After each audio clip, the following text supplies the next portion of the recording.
All right, you're asking for it, so here it is. Listen to this. I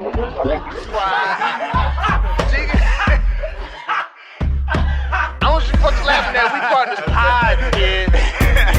You understand? We in here drinking, singing, swinging, all that shit, dog. We sweating, getting wet, all that. All right, welcome to the 163rd episode of the Drinking Partners Podcast. That's a mouthful to say, man. That's crazy. And this is our Paul Hornung episode. Yeah, you looking confused. So this is a Hall of Fame running back for the Green Bay Packers, but in 1963, he got suspended for betting on NFL games, much like Pete Rose. And our guest today, I'm gonna say he bet on us, man. Like, you know what I mean? Like, he took a gamble for us. Nice. You know, brought us into the culture, and it's proved to be a good marriage. Now, Hornung, he got suspended for the season, but he made it back in 1964. I think he came back, and he's in the fucking Hall of Fame. So people forgave him. Like, it turned out. So he made his money, and he still got to the Hall of Fame. And nobody even knows that an NFL player gambled on the NFL. It's like him and like two other guys. So thank you for taking our gamble guest. Taking a gamble guest who we're going to introduce in a minute. I'm happy hosting tandem Ed Bailey. I'm joined as always with my co-host Dave Bracey. Say what up to the people. What's good, you people? And I just want to say, Ed, you're getting much better at these numbers. I pulled that out of my ass. Do you know how hard 63 is? 63? There's nothing cool about that. You're not cool if you're in the NFL, you wear 63. You're not cool on your 63rd birthday. Like, there's nothing cool about that Jack Nicklaus, you know what I mean? Like, this, I'm impressed. I'm impressed Google today. is wonderful. Yeah. But we are the Drinking Partners, and if you're looking for us, you can find us on epicastnetwork.com/partnerspod. Episode 2 of 2. 2 of 2. You can find us on IG, Twitter, and Facebook at PartnersPod. You can find us on iTunes, Stitcher, Libsyn, and Google Play. We Googleable. Under Drinking Partners. 163 episodes we've been asking y'all, and we will continue to ask you, man. Please hop on iTunes. Rate and review. That's how you know that's how we let others know what we're doing well. That's how we continue to do well. And that's how we know what we're doing well. So please. Episode 2 of 2 in full effect, baby. Listen, you love us. You tell us in public you love us. Now at the click of a button, please just tell the internet. Yeah. Tell the world. And as always, 163 episodes in, we're going to say it 163 more motherfucking times. If you like us, you love us, you see us in public, but you don't want to leave a rate and review, in lieu of rates and reviews, we do accept shots of Hennessy. Shout out to Car Guy DJ and the Conways for starting the trend and for being super supportive, man. Yeah. Like, we love that. That makes me feel like I'm actually doing some shit. Like, I'm almost pseudo-celebrity. Like, I mean, because, we do this for the love, man. Like, these are free. Like, everybody that's listening to this podcast, 163 of them, they all got it for free. You know, so we don't know what this is worth unless, you know, sometimes we're come show up like, hey, it was worth a shot. And listen, what we've been trying to do, you know, to encourage rates and reviews is if you leave a rate and review, we'll read it here on the podcast. We find it much like the one we're going to read here, titled Raw and Unscripted by 3102 Ralph. I don't know what the fuck that means. 3102 Ralph. I don't know. I think he's R2D2 or Reckham. His nephew or great grandson. He's a listener, and he thinks that we're raw and unscripted because there's an exclamation point. Raw and unscripted. Yeah, that's a wrestling intro. Like, I feel like the Stone Cold glass got to break. Like, and the review is, you never know what these guys talk about next. Love these guys. Hey, we love you too, 3102 Ralph. Please, if you see us out, let us know who you are. That's what he said? Wait, that was it? Yeah, that's all he said. What'd he say? He said, you never know what they will talk about next. Love these guys. That's how I know he's a human. Yeah, that's a human. That's a real man response. Like, that's like that sounds like when your woman asks you if you like the movie. Like, that shit was dope, man. Like, they was doing a whole bunch of good shit. Yeah, I love that movie. Yeah, how was your day? Hey, it was all right. It was a day. You know what I mean? That's how you know it was a good day. Hey, it was a day. Yeah, like, shit happened. Like, you know what I mean? You ever somebody ask you how was your day and you describe some shit that you supposed to be doing? Anyway, like, yeah, man, it was dope. Like, I got to eat lunch. Yeah, because like I don't even know. It'd be work, sometimes like the days can be blended in together, and like something like a good, like, you know what I mean, something with some ciabatta bread or some shit might stand out to you. Like, I wonder who gives out local ciabatta bread. Well, we'll tell you.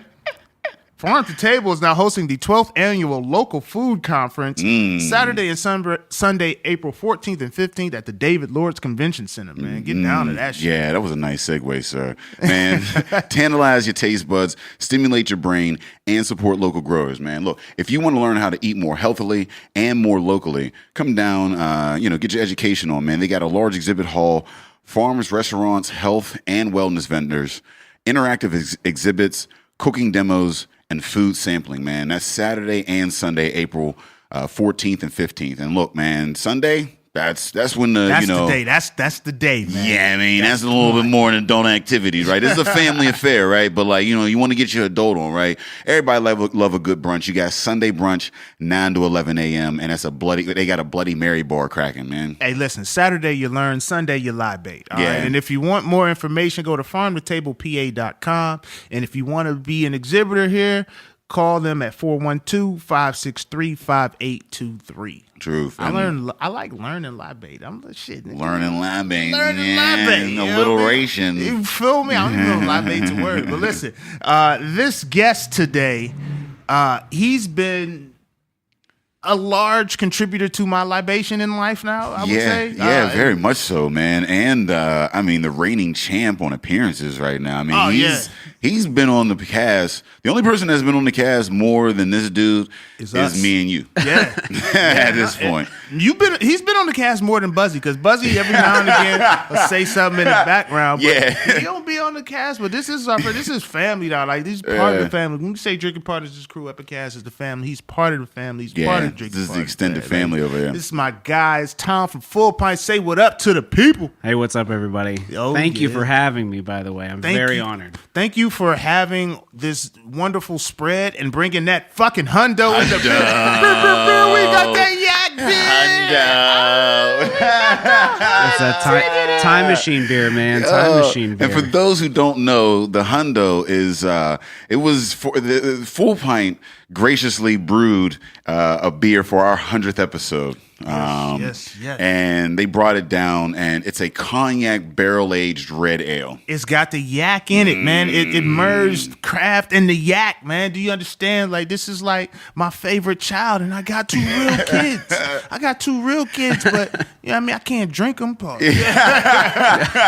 this is, I mean, it's so good. Like, it's got like a little bit of like a caramely flavor to it, and like, I mean, it's light, but it's got that, like, what is this, clocking at like an 8? Oh yeah, eight solid. Yeah, man, solid 8. So it's appropriate in all, hard day at work, get you an 8 if you got to go to work tomorrow. True. Like, so I mean, like, it's like I said, this is what, we were about a year or so after it's been. We barreled that in November of 16. Damn, we've been around that long. That's crazy. Yeah, that was 100th. That's crazy. We on 163 now. That is crazier to say. Like, we got to get our lives together. Well, I mean, podcasting at the White House. You're very reflective here. We're sitting back. Shout out to Fetterman. I mean, like, we're gonna try to move into the Lieutenant Governor house, and then that position that nobody knows exists, but is important as a motherfucker. Super important. But you just never heard of it. But this is this is fucking delicious. Oh, thank you so much. It's still delicious. I'll tell Sean you're still digging it, because he was really proud of that beer when we put it out. He was like, maybe we should brew this more often. I'm like, well, let's just bring it out for the 200th, maybe. That would be, Bring them out. Bring them out. So the 200? 200. Yeah, because, like, I mean, all the people that were there, it was a beautiful, like, intimate event. I mean, like, we had about like 120, 130 people there, or whatever. With the podcast and like the stand-up, T-Row and whatnot. And like everybody that I talked to afterwards loved that beer. They raved about it afterwards. And it was there for a short period of time. So if you either got it or you didn't. Yep. And I mean, Draft people only. people have still been talking like, when is that going to come out? So like, I'm definitely taking a couple of these motherfucking growlers home. Yeah, we're sipping on that exclusive today. Sipping on that exclusive at the crib tonight. Yo, thank you for giving me a seat at the cool table. Like, to have a beer named after me, like, that's a hell of a thing to bring on. This is the first one. We just dropped. That's the seat at the cool. Once you get the first, that's when you get the seat at the table. Yeah, we just dropped the Drinking Partners Coffee Porter. Oh yeah. See, that's the scandal. So you get the seat at the cool table, and then you get that scandal that blow you up to epic proportions. So the DP Porter, that's the scandal. Oh yeah, I totally. That's our Stormy Daniels. I was totally typing that in my notes when I go to like a bar or something. I'm like, hey man, you gotta get the Drinking Partners Coffee Porter. You're gonna love it. You're gonna love it. And I'm like typing it up. I'm like, DP. No, I'm just gonna write partners. Even it's a lot. It's a little bit more, but it's could be worth it. The FPDPCP. There's a lot there. That's a lot, man. And, you know, if you drink it, like, you're not gonna get them letters in the correct order. You gonna throw a Q in there. Yeah. You fuck it up, man. No, don't do that. Two beers, man. I mean, we didn't get to actually come out and like brew the hundo with the coffee porter. We actually put our back into it. You know what I mean? Like, we actually, got to watch the malts You can brew and it, the put your hops back and, into it. Yeah. You can brew it, put your into it. Yeah, we actually came down and got a little dirty. It was a lot of fun, man. Down at the brewery, which was an amazing experience. It feels good to affect the product. And then we drank. Oh, we so did. that's pretty much why we showed up. Like, if I gotta mash some shit to get a couple fruit drinks, maybe that's what I gotta do that day. And then I played that weird little the hook game. Hook man, game. that little ring with the oh god. Well, you wouldn't stop till you made it's it. It's addictive as fuck. I need to find out the name of that game. I know better not to get down that rabbit hole. Man, I don't know why people just don't have that more often, because it's such an easy thing to set up.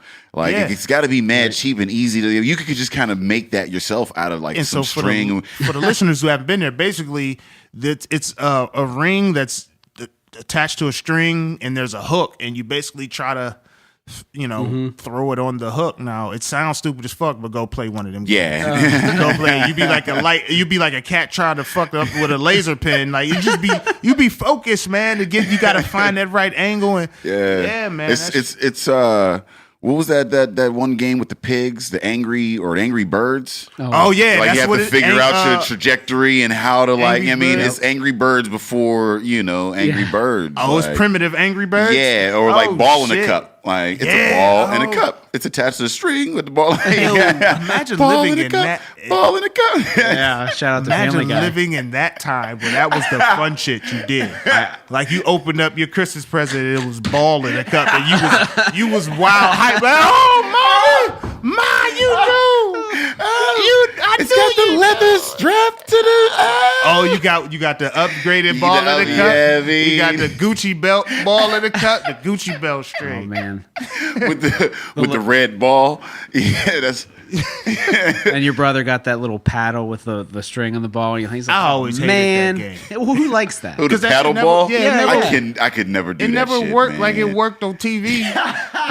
You didn't get more than 2 pats with that. Yeah. After that second pat, that motherfucker just fell. Sometimes it would break. Like, motherfucker. That's money you're never getting back. You got the real cheap one. You got your shit from Dollar like General. The circus. You got like the Dollar General the fair, paddle. Yeah. The ones that came in the Cracker Jacks. Like, oh. All right, so what's the worst toy that you ever had, Thomas? Ever. Oh, shit. Probably this, Teenage Mutant Ninja Turtles back in the day. They just went into everything. They had video games. They had, action figures, you name it. Thermoses, lunchbox. I got this one thing that was like a tracer. Like, it had like a light, and you could like draw, like trace pictures of like the turtles. Shit, the batteries leaked all over me, burned the crap out of my hands. Worst toy I've ever got. That is a terrible. I didn't want that to go so I had dark. that geared up right away. I knew exactly. I didn't what I was expect gonna that say. to go so dark. It was so bad, like leaked all over me. Like, do you I'm fine, I'm not good. have feeling in one of your fingertips? Yeah. I'm good. It burns your fingertips, so now you can kind of like commit murder. Can you never like be see found. better at night? No, no, I wish. Oh, he lights up and shit. Yeah, like the Daredevil type shit. He's Like, the original night vision. Like, I had perfect vision until I touch my eyes. Do you heal faster? No. Our U.S. wish. government contracts time to infiltrate Saudi Arabian bunkers at night. Can you power things? That's right. That's right. A Tesla coil hand. You may charge your phone. Oh shit, that would be dope. That'd be legit. Like Yo. your phone never dies. And you fucking Imagine being in the world of Marvel and like DC, and you got like your Supermans and your Spider-Mans. That would like, totally be my I charge phones. Yeah, that'd be my superpower. This motherfucker would That would be my in superpower. every movie. He'd be in every motherfucker. Yeah, and not to say that it has to be a he, because I know women give life or whatever. So it could be a woman, but like, yeah, that'd be in every motherfucking movie. I'd like to try to audition for the X-Men and be like, well, what's your superpower? I'm like, I can charge your cell phone. Yo, that would you could make a good movie. And they'd be off like, of you that. might want to try out for the X-Force or something like that. They'll take anybody. Would they even like accept you in the Xavier school? Nah. It's like the Xavier school, like, because they accept everybody, and like it's supposed to be anybody that's a mutant. So technically, you're a mutant. But like, would they be like, you're kind of like human passing? Like, you know what I mean? Like, you can get this. You're not really facing any any oppression. None. I've already written that movie, man. It's all right. Look, here's the thing. The dude, right? He just picked up this woman at a bar that he really been trying to get with for a while, and you know, y'all doing that text exchange, and he ain't got to the hey come through yet, and then his phone dies. His phone dies, and like that's happened to everybody where your phone dies and you're waiting on that call, and then all of a sudden, Yeah. he spilled. Look, he got mad as fuck, and he was drinking his life away, and then he spilled some radioactive whatever on him, and he charged his phone. He charges his phone. Takes off his glasses, text. stares off into the distance. All like, It's a hell of a superpower. I'll tell you, my worst toy was the My Buddy doll. oh yeah. Because I didn't understand. That was the biggest hustle ever. Because my buddy, he couldn't stand up. You couldn't like move his arms. You couldn't do his hair because it was a boy doll. Like, what was he? He's just like a pillow with a plastic just head. that guy. He's a drinking guy. Like, just Like they really pulled one over our heads with that. No. They pulled one over our heads with fucking pet rocks. And then not us, because that was after our generation. But you got to understand, there was a generation where it was called pet rocks. What? And they would sell these yeah. motherfuckers. They made millions of dollars back in like, what was it, the 50s or some shit Oh, like I that? can't Like 40s or 50s, like with the pet rocks. And it was just a fucking rock. It was a rock in a box. They put rocks. It wasn't like painted on. It wasn't like it had like silly like toys or like, I mean, like they were like rocks from exotic places. They were like train track rocks. They were just like shit that, but like you would buy a box and it would have a fucking rock in that shit. Okay, I gotta see this. Yeah, you gotta Google a pet rock, yo, cuz that shit did gangbusters. Of my buddy doll, at least somebody motherfucking made that shit. Like, he had a face. Somebody did something to make that happen. All these motherfuckers did was pick up a rock and put it in a box. It was like, and then had a nest. Yeah, like I mean, they put some hay and a rock in a box and was like, there it is. That is marketing. Growing up, knowing that like people sold pet rocks, I knew you could sell any motherfucking thing to anybody, it's man. insane. Like, there it is. Yeah, the fucking just a box the dude died, and some hay. When the inventor died, they said the inventor of the pet rock, as if he invented some shit. Yeah, that's the inventor. Like you invented a hustle. The great American swindler. Damn, Gary Dahl. I'd never heard of this. Dahl. Yes. They sold rocks, cuz. And they made, like, not a couple. They sold millions of these motherfucking things, man. Quickly made him a millionaire. Yeah, quickly quickly. And this is, when was this? This was back in... Wait, you got to get out your inflation calculator. $3.95 in 1975. You know what I'm saying? That was for a rock, fam. I'm telling you right now, that's probably $12. Yeah, for a rock. Once I saw that, I was like, when I looked at business, I was like, you could sell any fucking thing to anybody, man. That man. motherfucker literally could sell ketchup to a woman in white gloves. Oh, nice. Tommy Boy rat. Yeah. Like that. Yeah. Like, so, I mean... it depends on, what it is or whatever, but like marketing, that's first and foremost. It doesn't matter what you're doing. It doesn't matter how good your product is. If it's not marketed well, it ain't going to go anywhere. And if it's shit and it's marketed well, it'll go somewhere. This box contains one genuine pedigree pet rock. And so they have black rocks and white rocks. What the fuck does is a pedigreed like what's No. there's a rock system that they got like these like I'm going to the inflation calculator right now. I need to know how much. Wow. How much that is. Well, you don't have that problem at Full Pint as far as marketing just shit. Like you guys good got, shit. Tell us first and foremost, because we've got a couple of collaborations. We're drinking one and we've got one out right now. Tell us first like the process with the hundo and then again the process with the coffee porter. Well, the coffee porter kind of like was a big inspiration on, your like bridge beer to get you, your eyes rolling. I love that. $18. $18 a rock. That's what it inflates You can get to. a crack rock. I thought I was being Niggas is doing life for selling shit $18 a rock. You need a thing that'll actually like. Sorry, I had to interject that, but yeah. Honestly, it was based on your story about you telling me like what was one of the first beers that got you into craft beer, and it got me thinking. I'm like, we've been trying to get that beer back in the rotation for a while. Really? Oh yeah. I didn't like. I just thought like you guys were like, well, fuck it. Like, No, We changed, Dave. That's what we do now. That's right.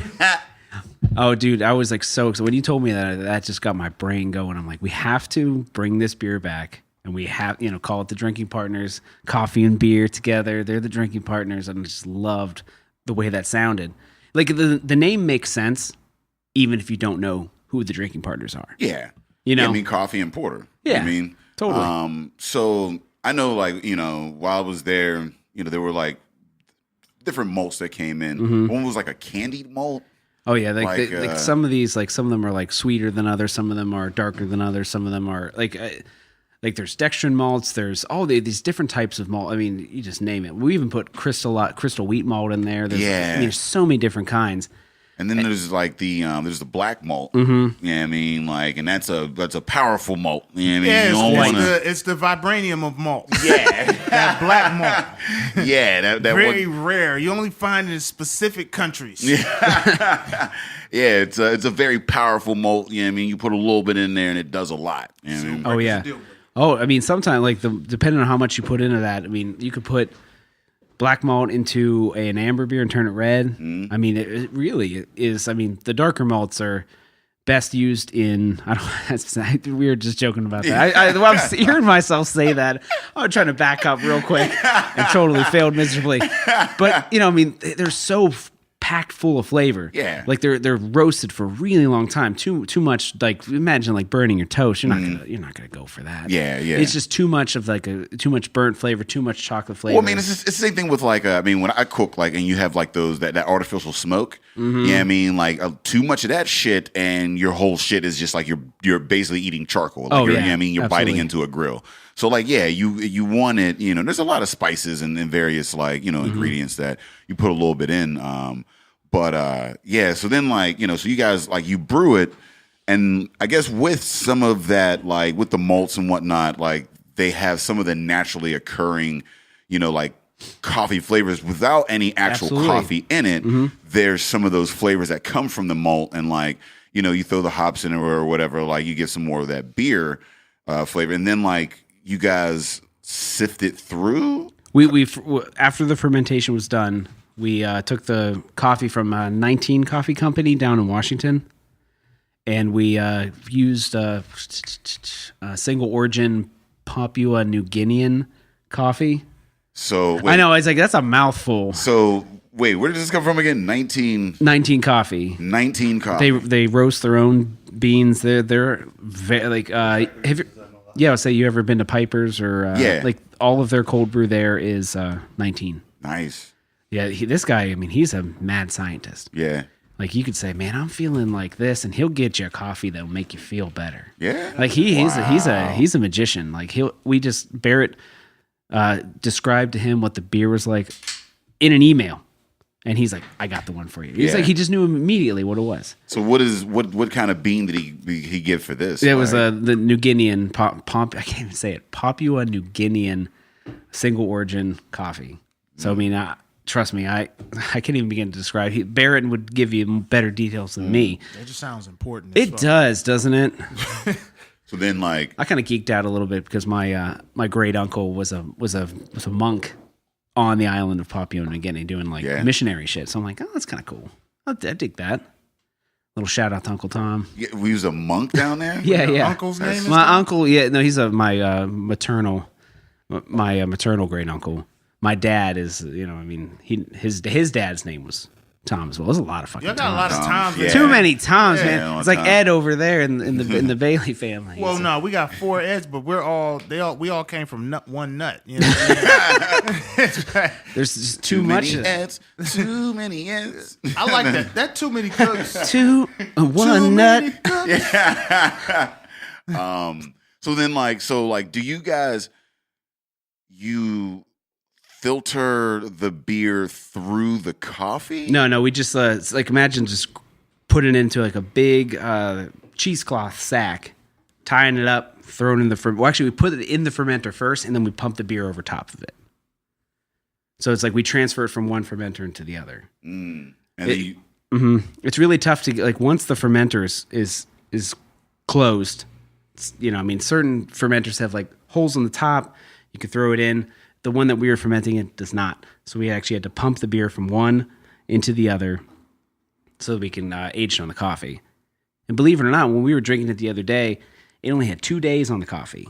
So it sits. The coffee is in the beer. It's like a cold sitting, steep. Yeah, huh? And then you drain it.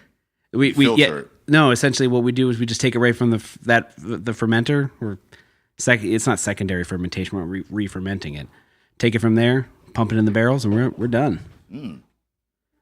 And every single, I feel like I'm plugging it. I'm like, and every single barrel you buy shoots money back to these two fine fellas to help them with their comedy shows and whatever. Because we be doing this for the love.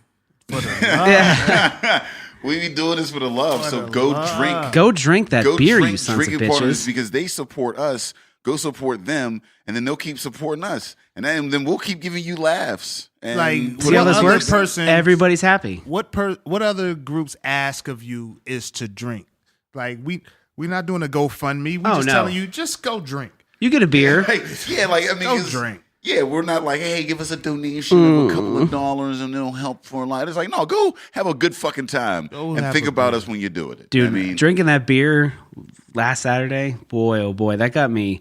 I felt like I was so nostalgic drinking. Like, it took me right back. It was crazy because Viceland came through. They're all real nice. Yeah, they were nice, bunch or whatever. Shout out to Meg. Cool shout out to the people. producers of Viceland, Beerland. And it was such a huge event.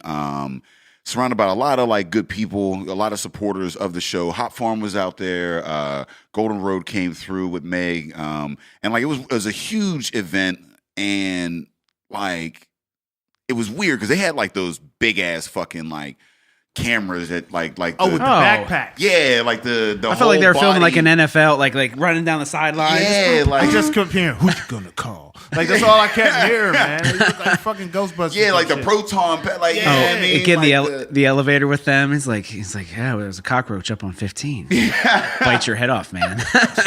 Truth, like it was, and like there was a lot of and it was a huge event, and like I just want to again, I appreciate Full Pint because the way it happened was just some last minute, like Beerland was like, hey, we want to come out, can you guys just put on a show? And we're like, okay, yeah, sure, like and you got 3 weeks to do it, so like It's like, hey man, Gotta be a good show. Like, it can't be you and your homies. I'm getting married in 3 weeks. You mind throwing everything together That shit for me? don't No look problem. good on camera. yeah, and I'm like, ugh, like we usually it's like a 2-month process before or whatever. So like we got 3 weeks to do this, and like we had talked about releasing the Drinking Partners beforehand, but we didn't have like like a timetable like just solidified. And I was like, hey, can we drop it on this event? And Full Pint was like, come through, let's brew. And like it and the night just it came by, and like we had this like drinking that beer with that like caliber of an event, like that nostalgia meeting, like that next level type, it was. It brought Day to tears. Let's just focus on the elephant in the room. How many people in this room were waiting for Day to cry during the podcast? By show of hands. Oh, just me? Y'all didn't think Day was gonna cry?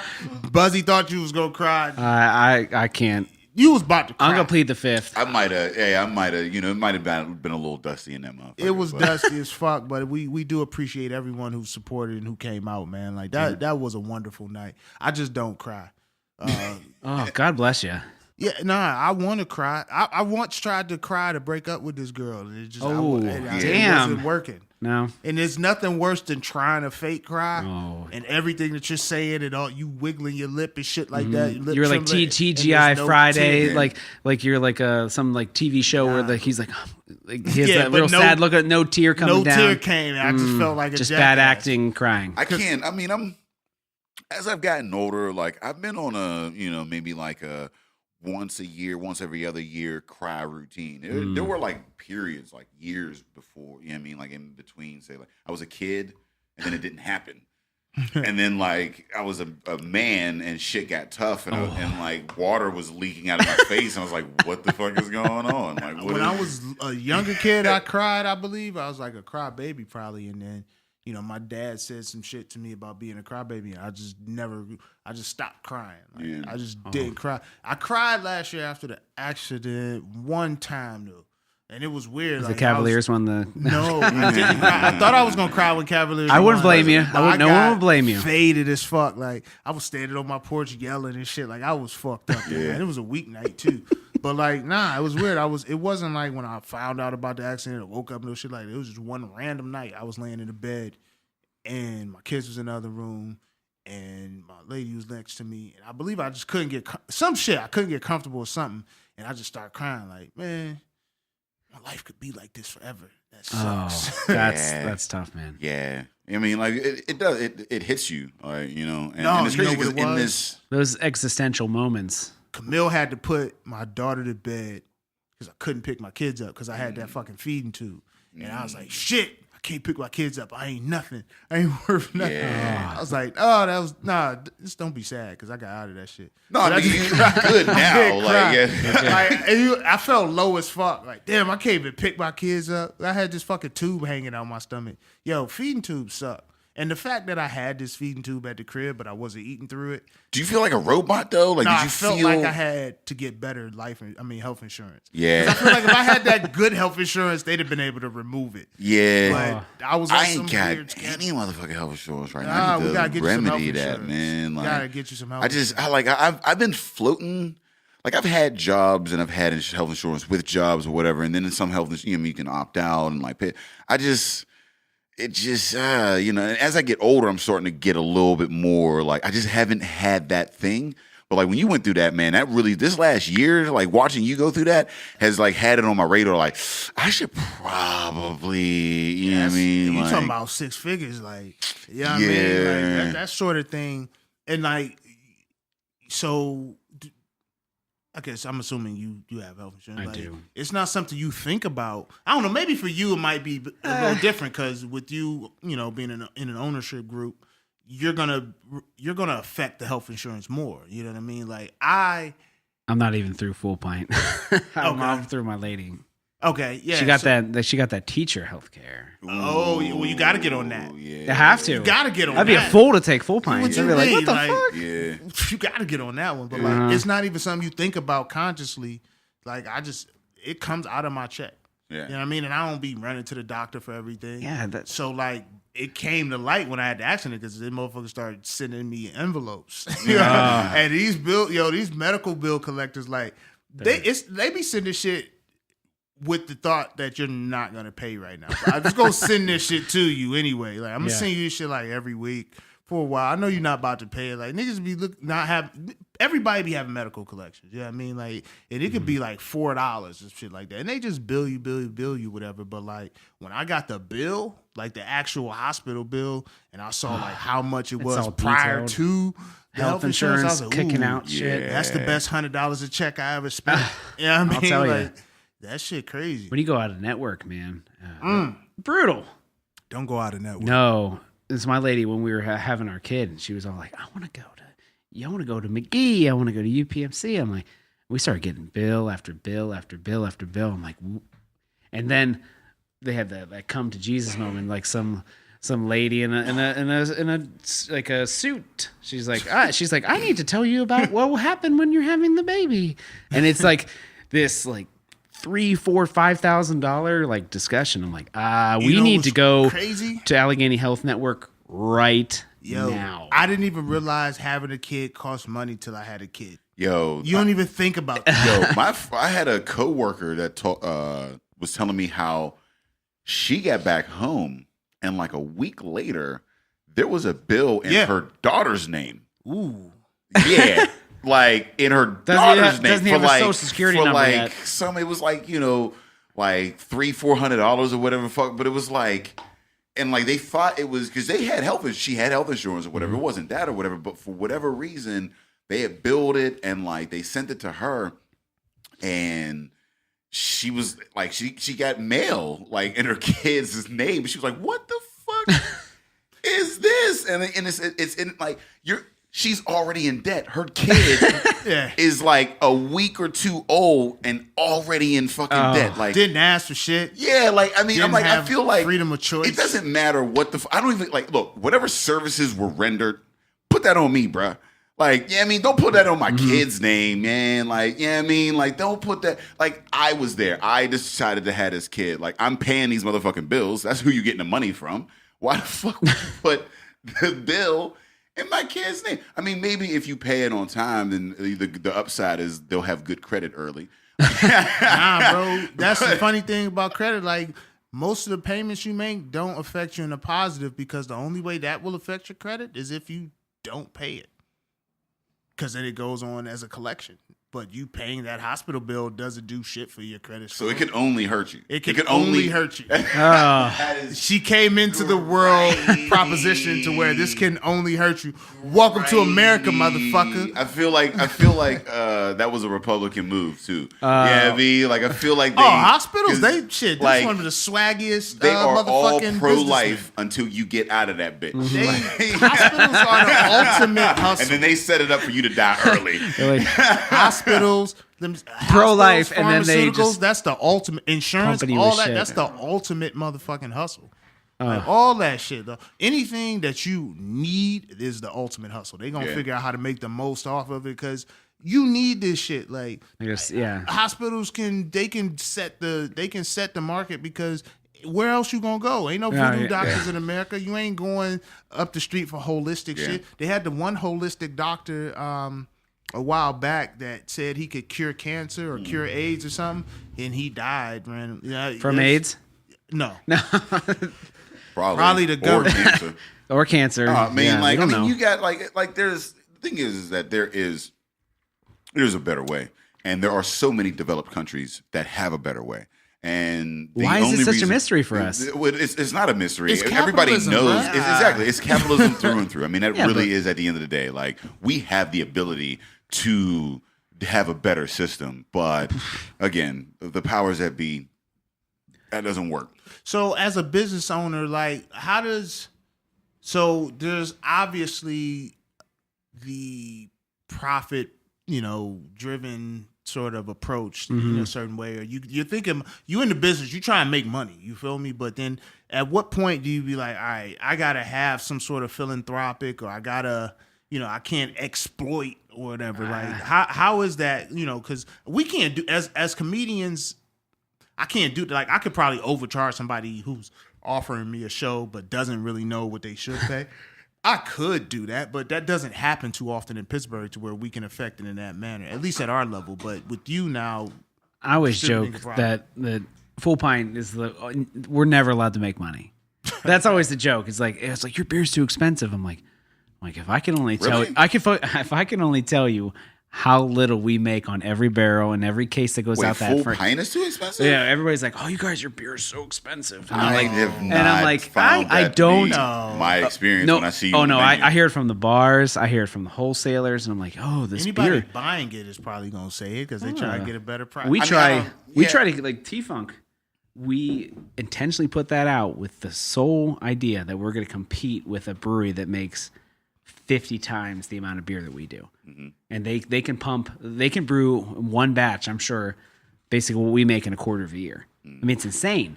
to think that we're trying to compete with these guys is National Dogfish Head. Like Festina Pesh. You ever had that beer? Yeah. It's great. And T-Funk, same style. Yeah. But This is the peach, though. yeah, exactly. Yeah. So it's like a Berliner Weiss. Ours is with tea and blackberry. Theirs is with peach. Same price in the grocery store. And it's really tough for a small little company like us to huge. compete. That's huge. And it's local. And I hear from a company that will remain nameless that, why'd you put it in a 4-pack? Like, I don't know. Why does Dogfish Head put it in a 4-pack? And I'm like, I mean, you're just giving me shit because you feel like you could step on me. Dogfish Head rolls in and be like, bitch, we got 6 new 4-packs, and they're like, give me all of them. Yeah, I mean, it's tough because like it's tough when you have the locals. Yeah, I mean, it always seems like the people closest are the ones that have the critiques, and it's like, do you see what other people are charging you for the same shit? Well, and then like that local, like I mean, as an artist, as a small business owner, as like whatever it is, like when you try to make something and like you're competing, like you said, I mean, whether you know it or not, anybody that's doing anything locally or whatever, you're competing with the guy that is the big manufacturer that can make it much cheaper. Absolutely. Than you. I mean, and when you talk about like, you start out with your friends and family, you grow or whatever, and then you try to get like a city, and you grow in your state or whatever, and your regions and whatnot. But like, you find so much of a push in that regard where it's like these people are doing the same goddamn thing, and you're like, they're giving you less value, they're giving you like, like, and you're paying more money for it, but like, you're cool with that. But you're giving me the questions and giving me the third degree because we have to go through a wholesaler. Because we have a contract with them. So like every time like you're seeing our beer on the shelf, it's because our wholesaler is selling it to that bar or that 6-pack shop or whatever. Like when you see some of the newer guys and you see their beer on the shelf, they're making the money that would be the discrepancy. Like I'm selling it to them making $3 a case. Hitchhiker or whomever, Grist House, blah blah blah, all the new young bucks. I love calling them that, even though they're not new or young in the slightest. I love those guys, Brian and Andy and Gary. What's up, fellas? Yeah. No, but it's like they're making the more. Yeah. They're making that additional margin because they're selling it direct to the bar. See, I have to sell to the wholesaler who then marks it up. Yeah, I mean, it's a bigger game. It's a different like. I mean, your overhead. You're like, it's different problems. It's the same thing like with us or whatever. Like with our comedy, like our shows, we bring in a lot of people or whatever, but our overhead and like like the quality, like what we're doing, like in this world, it's much harder to do what we do than say like a bar or whatever. Like with certain comics that can just have that, and there's less in between. There's less hands involved. Oh yeah, like in that. I mean, like it's not to say that like it's a lesser product. It's just a different supply chain and a different like. Yeah. Oh no, and then when we do something like what's going on with Drinking Partners and with A Living Color, we have to explain to our wholesalers. I'm like, hey, look, okay, we're giving money back. Yeah. We're it's like I don't want you to put your margin on. So we tack up every barrel $5 for you guys. So someone buys a barrel. I'm like, I don't want you putting your margin on $5 that we're donating back. I want you to put your margin on the beer, and then add the $5 on top of it. Mm-hmm. I'm like, I don't want, because the guy called me up. He's like, this Drinking Partner is really expensive. I'm like, I got all pissed at Barrett. You guys all met Barrett. Yeah. I'm like, he didn't tell you that there's $5 donated back. He's like, oh, okay. Yeah. I mean, that is another thing, because then someone gets a barrel of Drinking Partners. Like, this is a little more expensive than a barrel of. I'm like, because we're giving money back. Yeah. We almost like we're being punished.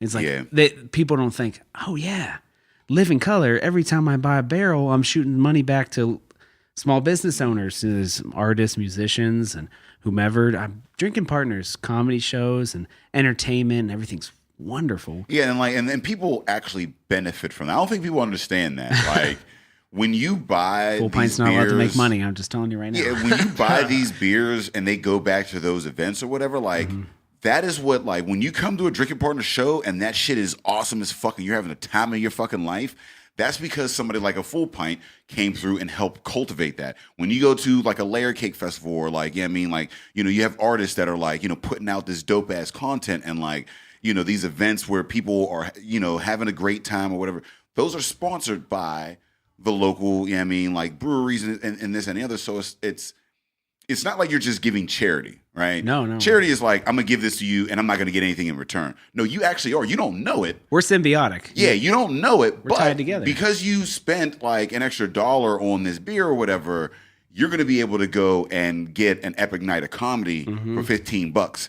BYOB, free beer, free craft beer, and like a food truck, and then a little bit of gambling or whatever for like $15, and you're going to have the time of your goddamn life. And you didn't even know that's why it was. A couple games of CeeLo later, I ain't got no money. And all you got to do is drink. Exactly. That's the greatest part about this. Everybody wins. The guy who buys the beer, you guys win, I win. It's just all beneficial. It's fantastic. Like you'll go out and drink some full pint, have a great fucking time drinking this delicious goddamn beer. Ooh, it's so good. And then get to go to a show. And then guess what? Maybe full pint is going to be there. They might be giving away more of this delicious some new shit. They'll introduce you to some new shit. Yeah, I mean, and you're having a great time. And maybe we turn somebody on this coffee porter is delicious. And then they go down that same rabbit hole that you went down. They're like, I love craft beer now. Yeah. And that's what I think. I think that's a great thing. I think that's what.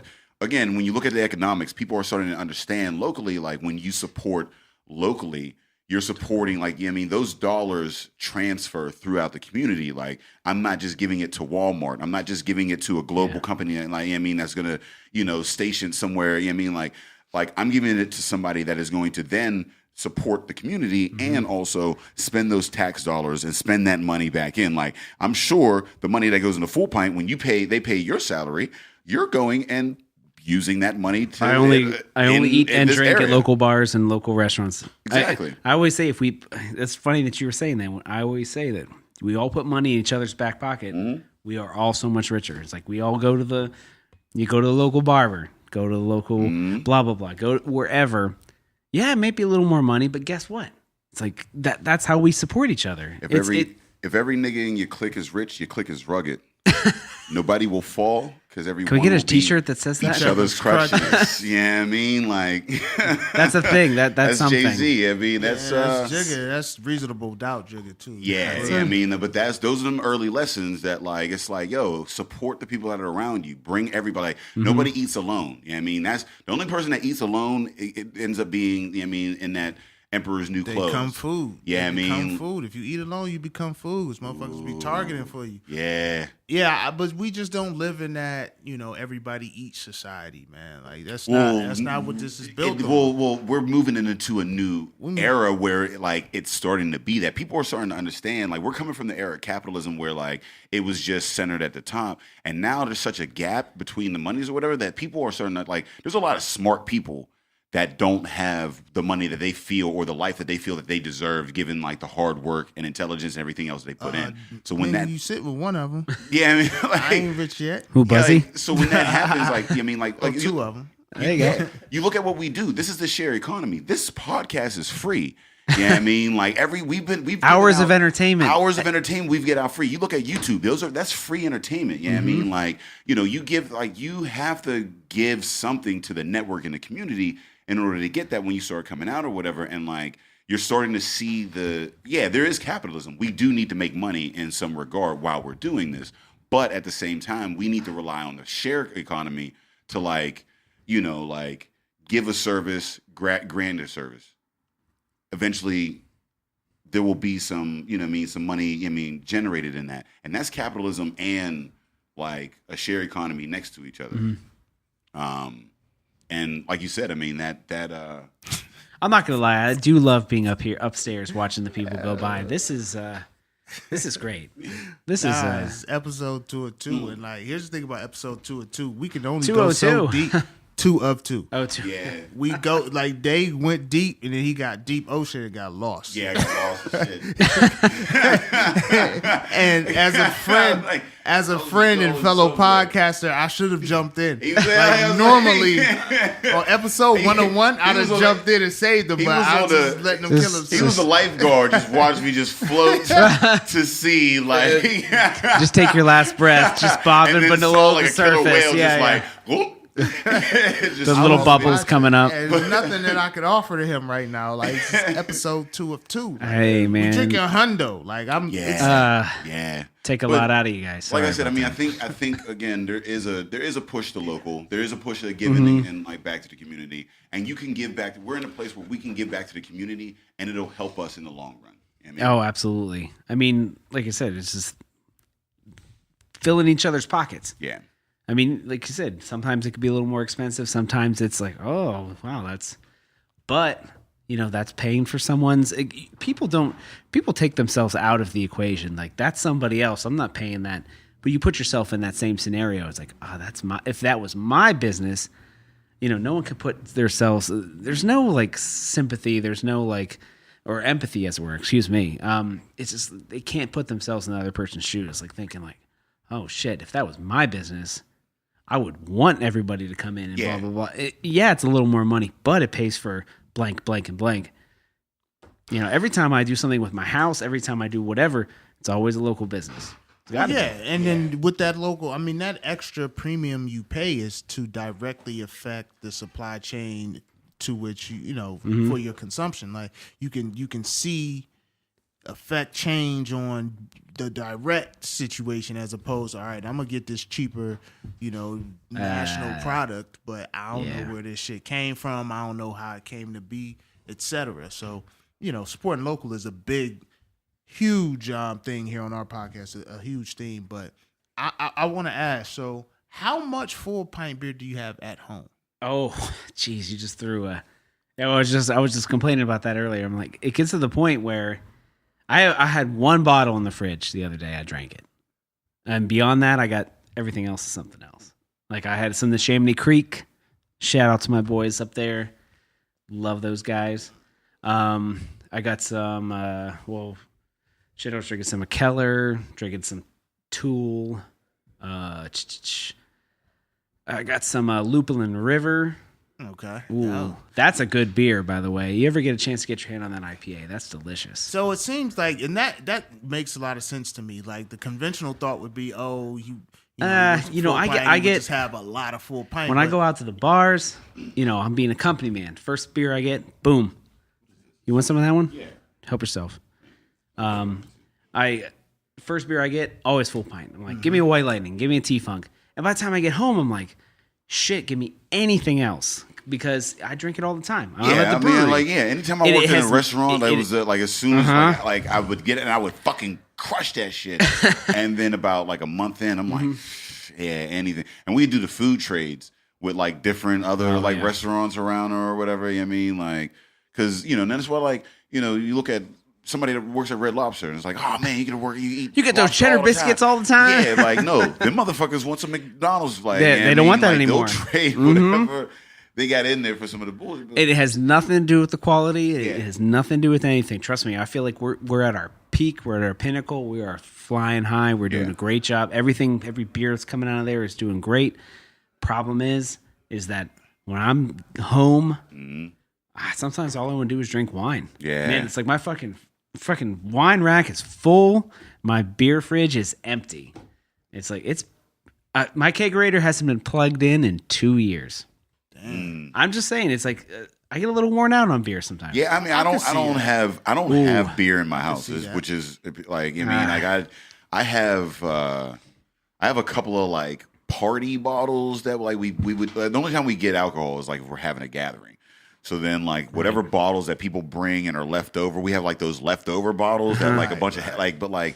The orphan bottles. Yeah, like, I mean, they're there. Who's the owner? Who's the parent of this bottle? But, like, because when you're in that field or whatever, like, I mean, like, it's kind of overkill. Like, you know what I mean? Like, to have it all the fucking time or whatever.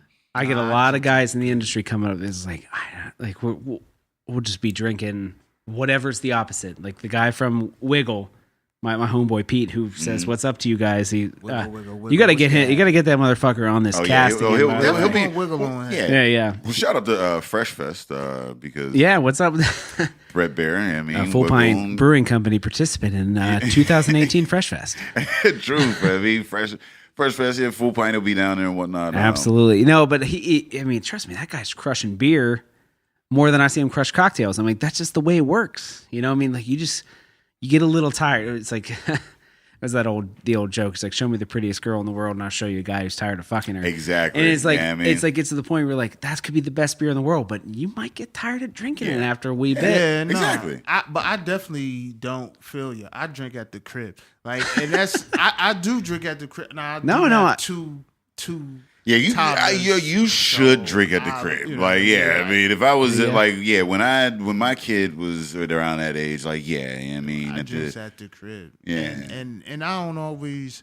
I mean, beer, like, so I'm newer to craft, so like this is a wonderful thing for me. Especially having 12 kids, it's like, oh, I can have alcohol and not be getting like bombed and shit. You know what I mean? Like, my kids don't know. My daughter be thinking I'm drinking a pot when I have cans. Like, she think I'm drinking soda. Like, yeah, I mean, she don't know what's going on. Just put a koozie around it. I have had where my daughter's asked for a taste of the beer I'm drinking, and like, Did you get that ethical conundrum? You're like, yeah, it's weird. I'm like, should I expose her? But no, she's only 4. yeah. You got your tooth hurt? Let me give you some whiskey. Yeah, my daughter's first introduction to booze was around like 4 or 5. She kept like, I mean, like I had this Don't is lose back. custody saying no. No, wild this was back. I had some like some tea and like vodka. It was some weird like Arnold Palmer vodka type shit. It was I mean, a few years ago or whatever. And like she kept coming up and asking, like, hey, yeah, like, because she thought it was tea. She didn't know, like, whatever. At least I didn't think she did. So like, she keeps like, hey, no. And I'm like, no, you know what I mean, like, and then like she's like, can I? I'm like, here, go, yeah, okay, yeah, here, sure. And she grabs it and she takes like a little sip and she puts it down. Her eyes go wide as shit and like she's like, for mommies and daddies only. And I was like, I'm like, yep. And she's never asked me for another fucking drink out because like that shit is fucking gross to kids. You know what I mean? That shit is it's bad news. Terrible. Oh, she had to like show for mommies and daddies only. I'm like, yep. So yeah, I mean That's that was, crazy. and I don't. Yeah, I mean she, I think My mom was now, such a teetotaler when I was a kid. Like, Yeah. man, no booze in the house ever. Nothing. Word. Oh, and then like I remember the first time I had alcohol, like it was yesterday. It was my brother's wedding. He got like he's 8 years older than me. Like when he got married, it was like, oh, I'm like freaking 16 years old. I'm like, okay. And I remember his groomsmen. I was his best man at his wedding. He wasn't mine. I'm just kidding. I'm sorry. that was like a knife. I know in the back, it was. like, It was. I know he's probably not listening, so it doesn't matter. His groomsman came up to me. He goes, "Oh man," he's like, "I got you a Coke, because I know your mom's watching you like a hawk." He hands it to me, and the damn thing, it's like there was like liquid over top of the thing. That's he's like, how you know, yeah. And he goes, "I don't know what happened to it." And he hands it to me, and it's just like he spilled half that motherfucker out and filled it with freaking rum. Yeah. And I get in the car, fucking going home from the wedding. I was just like, I felt like it was a spaceship. Yeah. And it's just bad. And I was freaking 16 years old. My first beer. I'm like, I'm very behind. Yeah. As is. You were a good kid. 16 was your first exposure. That's what's up. My first exposure was 8. 8. Yeah, my aunt made me she made me a drink. Like, No shit. Yeah, it was one of them situations where, the party, she used to throw these adult parties and they was getting faded or whatever. And she made me like a rum and Coke because we kept asking for whatever. I'm like 8. I don't know what it is. She gave me rum and Coke. And I tasted that shit, and I went upstairs and spit that shit out. Oh, no way. And Coke. I went and played video games. Cuba Yeah, Libre. I ain't fucking with that. Yeah, that was cool. Like Going up playing Like, Double what? Dragon on the... Stay away from that. I don't Yeah. know what the fuck they doing down there. Yeah, like it was like my mom used to give it was like the New Year's champagne sip. You know what I mean? And I don't know, I was probably like about 8 or so. You know what I mean? Like, but it was like I had it and I was like, why the fuck do y'all like this shit? You know what I mean? Like, because they loved it. All I knew was they would drink. There were some kids that might be over, whatever. We would go and be a bed or whatever. But they loved the shit. Like, you know what I mean, it would be a great time. I'm like, oh yeah, that'd be awesome. I just thought like, because I didn't know anything about intoxication, so I'm thinking like grape juice. Like, man, this must be some really great fucking grape juice. Like, they're just so happy because like this grape juice is like really great tasting grape juice. And like, I taste like, what the fuck is like? Why do you like this? I never want to.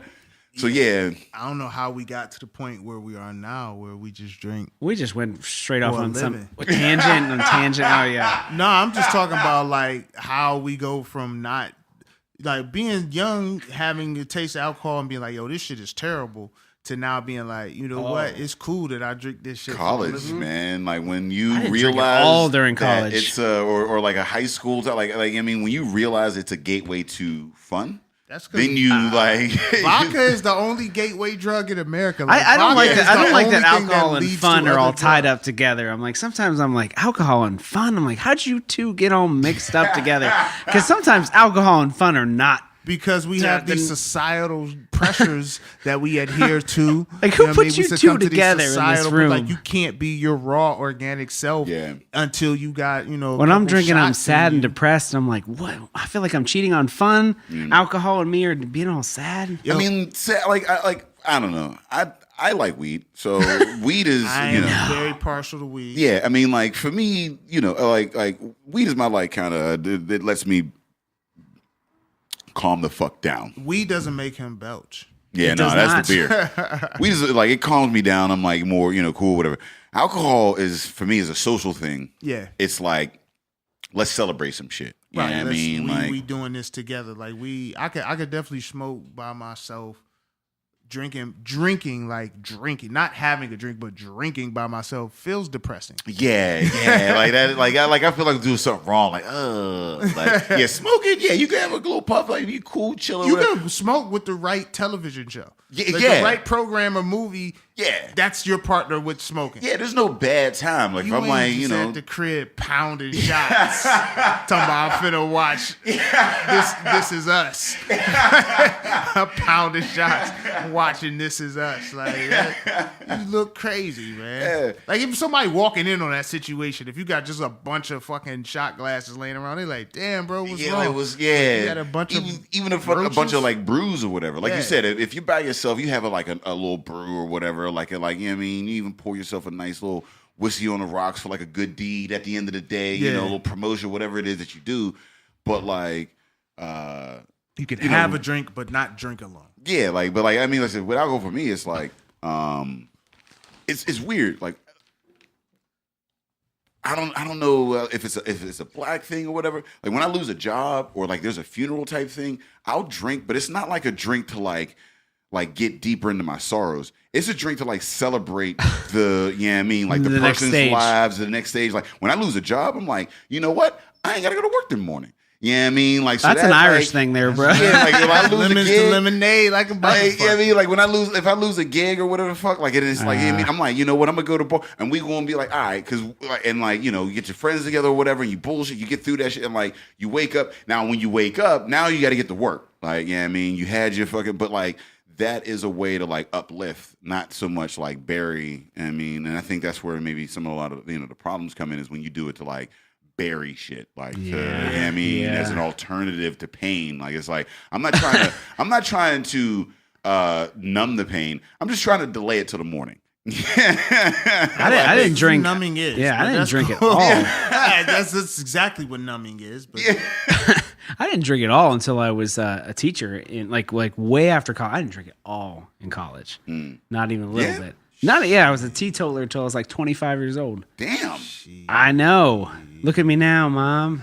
My freshman year, I ain't drink till just one night. We went to my man's crib, and we had the bottle of tequila with the worm, and we played the game, and I lost, and I had to eat the worm, and that is the most alcoholic shit you will ever ingest. That worm, sitting at the bottom of that bottle, man. I wanted a worm. I've never had a worm. I've wanted a worm so bad, man. I was so lit that night. Let me tell you, I had a nigga. I was dancing my ass tequila off. It was tequila. Tequila is already like a go fucking drink. Like that is a intensity. That's not like a chill. If you drink tequila, shit's happening. Yeah, you know what I mean. Like that's a high energy night. Like tequila is there's a lot of trouble. Yeah, involved with tequila. we went Yeah. to Ginza's in Oakland. If you went to Pitt, you know Ginza's. It was a small little bar. It was a restaurant, but like at night they threw the college parties in the back, and it was just super small in there. And I was fucking bouncing wall to wall, dead to the shit. And you know, this back in the day, so we was still getting twerk back then. This was like 05. Yeah, you just like sit on the wall They was and still like getting yeah, twerk. Like they yeah. was still playing Cash Money records. I was getting it in, dog. I don't know. It's off that You worm, ain't gotta sweating, say too much. You be like, what? sweating and all that shit. Dog. I had a T-Pain. hell of a night, but I don't know. that morning was That worse. shit ain't dead though. Yeah. To your defense, I went out to Philly a few years ago, and my buddies and I walked into a bar, and we just chilled up against the wall, and we getting twerked up again. We're like, what? This Up is against the wall twerk is a whole different level of twerk. Yeah. Because Yeah. now I'm positioned. I got a buffer, fam. I got a buttress. Like you, Yeah. can't, do nothing, you Yeah. can't do nothing to me or with Yeah, me. I'm yeah, with you. I got I'm this. with you. What you trying? You moving here? I'm moving there. What you gonna do, huh? What you gonna do? That against the Yeah. wall twerk? Yeah. That's when you know it's real. You know what I mean? Like, that's when love is real. oh yeah. Oh, I remember pulling a shorty from the middle of the dance floor to the wall. Exactly. That's how That's you the- knew she that's liked the- you. That's what I'm saying. That is the progression. Like you in the floor and it's like, all right, let's take this. Take this- Yeah, I mean, if she on the wall, she stood. If you brought like, yeah, That's what we vibing. yeah, We ain't just Yeah. dancing. We vibing. Yeah. That's when I get a drink. I don't think that's what was happening with me when I was in Philly. It's like I felt like it was like Animal House when I walked Oh, in no, you with was me and getting my attacked. three white friends, and like it was Yeah. like the record scratched and all the people turned their heads like, what the fuck's going on with these guys? Yeah, they attacked y'all. Yeah, that was fine. Yeah, but if you pull shorty from the middle of the dance floor and Pittsburgh bopped all the way, Yeah, all the way to the wall. We're Now out- she on the wall twerking. You just whispering in. That's what I'm saying. Though, what you trying to do? you need this, another where you drink. going? You know what I mean? Like, Oh You man, got your homegirl? What she gonna? Y'all came together? What y'all gonna do? I'm saying you can leave with me.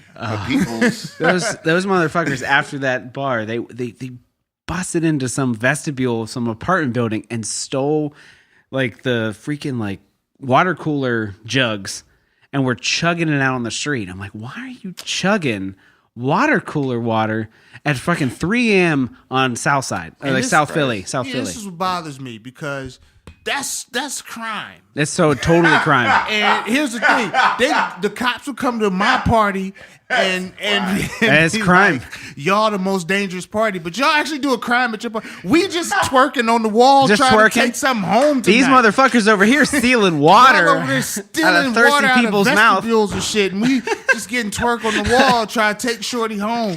But our shit's more dangerous. Like, it's not fair. It's racist. And we got a fucking string of condoms because that's just how the Snoop Dogg video was. I mean, all we got is a fucking fridge full of 40s and a fucking rack full of condoms, and you're mad at us. You're knocking on our doors, and you Yeah. over here stealing water. And some, yeah. like Nestle. Can we do a That's video? the where one. we You know just what I have- mean? Like you out here like Nestle, just stealing motherfuckers' water. So can we do a video where we just had this party and there's just a fridge full of full pint? Let's do it, man. That would be dope. Yeah. A fridge full of T-Funks. Now we're talking. Porter. Yeah. Drinking partners. Hell And yeah, I'm man. getting twerk on the wall. I'm like, hey, sweet, you know what I'm saying? Where you trying to go after? I'm trying to be on the bike. Yeah, you guys looking all cool, and I'll be the, like Snoop. I need that fucking Penguins jersey. If we go and do that Oh, shit, yeah, absolutely. a Space Penguin, classic. right? No, it was Pittsburgh across the Oh, chest. that one's Yeah, 1991. the gin and Yeah, like juice. 1992. Oh, okay, absolally. Yeah, I'm trying to think now. Yeah, you Who I guys wanna looking be all in the cool, and I'll video. be like your accountant in the music video. I was fanning Nah, that. man, we don't Nah. stereotype. Nah. You could be getting twerk on the wall too. True, It's yeah, time. man. Doing the Pittsburgh box. Just get- Stop that- drilling. You hit oil. I'm good. Throw up that FP. Yeah, I mean, like, I don't know how you would do that. that's up to you to you figure got out. time to figure it out, man. I'm gonna do this video. This video ain't even gonna be. You want to be in promoting this that. This is video? gonna You be a figure out how to video. do that. This is gonna be a video that we just have, that we just own. True. So let the people know, for those who aren't familiar, Yeah, I mean, Let if 'em you know. haven't heard any of the 6 or Oh. 7 times you've been on before, let 200. them know where they can find you. Well, we are on Twitter, Facebook, Instagram, all Full Pint Brewing with a G. Full Pint Brewing. brand continuity. I've been told I drop my G sometimes. So Full Pint Brewing. Brewing. Even though I got booted out of the Facebook page a bit ago. They don't let me post on that no more. No, But I do run the Twitter and I do run the Instagram. But everybody's like, you don't post a lot. I'm like, yeah, because I'm trying to work. I'm like, I can't just post 3 times a day. I got shit to do. I do. And no one wants to see me driving around in my Subaru as a post on Instagram or Twitter. Nobody wants to see that. It's Australian for SUV. You can check us out in North Versailles, Pennsylvania, and Lawrenceville. Fancy as shit. Go check out episode 1 of this motherfucker. Here. Jesus Christ. Well, I was on 23, Michael Jordan. MJ, yeah. And I was on 51. I'm lost after that. We shouted you out. Amazing. That was the what was on the very first. I was on 100, 101. We were drinking Full Pint on this podcast. It's legit. Before that, it was like before we even met you guys, and then that shit was like. So. Oh, dude, I can't. I brought Sean on that, and I was just like, oh, you need a B button for Sean. He is just. He'll say something and we'll be like, oh, God. He does not. It's like everything that John Halsey says is not condoned by Full Pint Brewing Company or any of its subsidiaries. I throw the disclaimer out there, man. Yeah, I have to. I'm a full proponent of the disclaimer. So we're going to have Dave tell the people where they can find us. And if I have to throw any disclaimers, I'll do so thereafter. Truth, man. We are the Drinking Partners. If you're looking for us, you can find us at arcadecomedytheater.com. We will be down there at Arcade Comedy Theater April 21st downtown, sponsored by Mindful. You can find us at ComtraTheater.ticketleap.com. We will be down at the Comtra Theater in Cranberry on April 28th, ComtraTheater.ticketleap.com. If you're looking for us online, you can find us at epiccastnetwork.com/partnerspod. You can find us on iTunes, Stitcher, Libsyn, and Google Play under Drinking Partners. You can find us on IG, Twitter, and Facebook at PartnersPod. Hey, we want to thank Tom from Full Pint once again for coming on the cast. Yeah, thank you so much. A great and supporter. That coffee porter. Hundo Coffee, and he took a gamble on us, and it's a great relationship. Paul Hornung episode, because I pulled that out of my ass. I'm so proud of that. I'm so proud of that. Hard work. Now, if you could think of cool athletes with the number 60s, anywhere from 60 to 69, let me know. Hey, I mean, the numbers that are going to come up because they're numbers. Yeah. So if you have any cool fucking, you have any cool athletes that you want to throw out, hey, shout out to us. I mean, hit us on that. Yager, man, Yager. Yeah. Well, we did Yager, of course. You had to. I guess you had to. Yeah, I mean, so now we're in the double digits. What about Faneca? I mean, Alan Faneca. What number was he? I don't know if Alan Faneca's cool or not, but listen. Oh, Faneca, yeah, you got it, Faneca. Hit me up. But as always, Drinking Partners is the crew. Epic Cast is the family, and we out.